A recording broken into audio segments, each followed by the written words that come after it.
PBBM nagsalita na patungkol sa naganap na engkwentro noong June 17, 2024 sa pagitan ng Chinese Coast Guard at Philippine Navy personnel.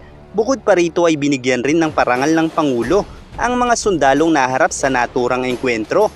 At ayon sa Pangulo, ang Pilipinas ay hindi gagawa ng hakbang na maaaring magdulot ng digmaan sa pagresolba ng mga issue sa West Philippine Sea. Subalit hindi naman umano paaapi at pasusupil ang Pilipinas kahit kanino man. Ito ay isang pahayag na tiyak ay nagbigay ng kalituhan sa mga Pilipino kung kaya't umani ito ng samot-saring negatibong komento. Kung saan sabi nga ng isang netizen, saan ka naman nakakita? Dumepensa ng walang dahas, inatake ka ng dahas. Sa madaling salita, papaano mo nga naman dedepensahan ang iyong sarili mula sa dahas kung hindi ka gagamit nito? At sa usapin ng pagtatanggol sa teritoryo, lalong-lalo na sa ganitong klaseng engkwentro, ay malinaw na dahas lamang din ang makatatalo sa ipinakitang dahas ng mga Chino. Gayunpaman bilang isang pangulo ng isang bansa, ay hindi naman maaaring ipahayag ng Pangulo na gumamit tayo ng dahas laban sa mga Chino. Kaya't bagamat tila nagpapakita ng kahinaan ng pahayag na ito ng Pangulo, ay masasabi ko namang maituturing lamang itong isang estratehiya upang hindi bumaba ang moral ng ating mga sundalo. At kung ako ang tatanungin mo, ay naniniwala ako na maging si PBBM ay nakaramdam ng pagkadismaya sa nakaraang engkwentro dahil sa malambot na pagtugon ng ating sundalo.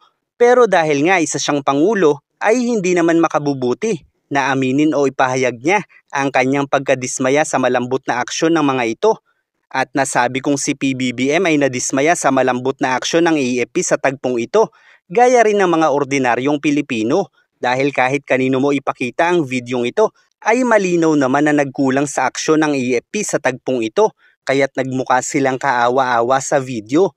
Dahil kung natuwa talaga si PBBM sa paggamit lamang ng AFP ng tubig at bunganga laban sa China, ay binisita na ni PBBM ang mga ito, gaya ng mga tunay na magigiting nating sundalo na napapalaban sa mga teroristang grupo sa bansang ito.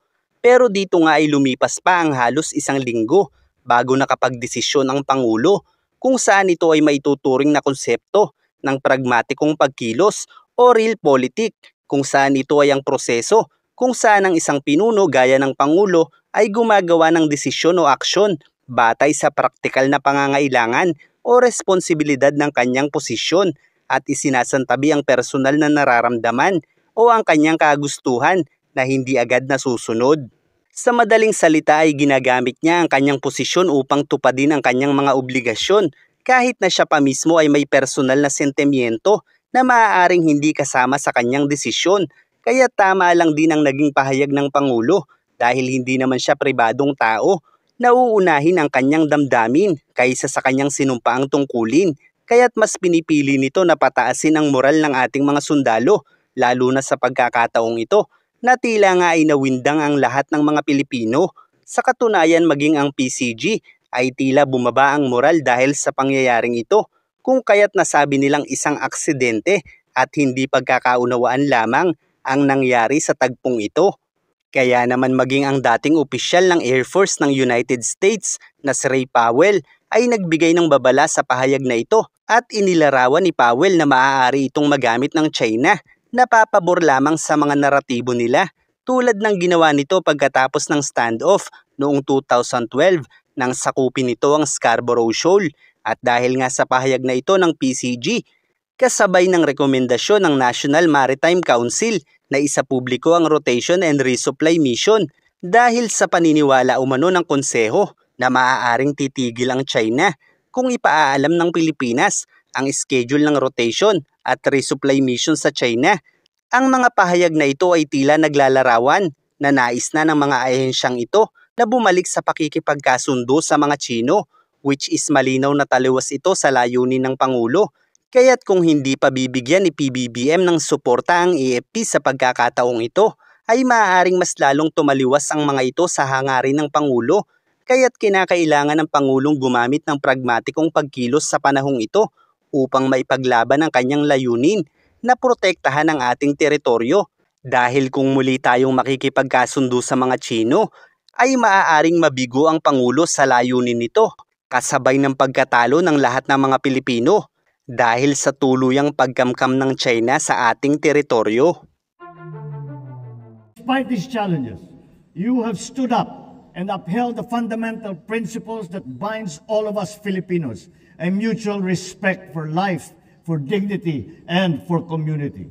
Kailanman ay hindi tayo magpapasupil at magpapaapi kahit na kanino man.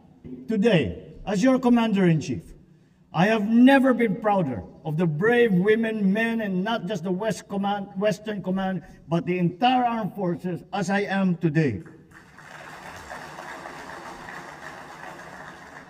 I salute the 80 officers and troops who sailed the waters and exercised the greatest restraint amidst intense provocation. You demonstrated to the world that the Filipino spirit is one that is brave, determined, and yet is compassionate. I reassure you that you have the entire nation behind you, praying for your safety, praying for your success. The Filipino people is grateful for your dedicated service and to the families that support you.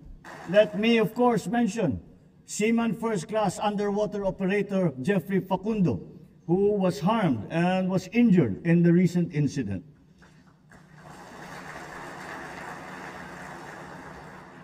So as we award these medals, we remember that on June the 17th, we made a conscious and deliberate choice to remain in the path of peace. The government will continue to provide all your needs and look after your welfare and your family's welfare.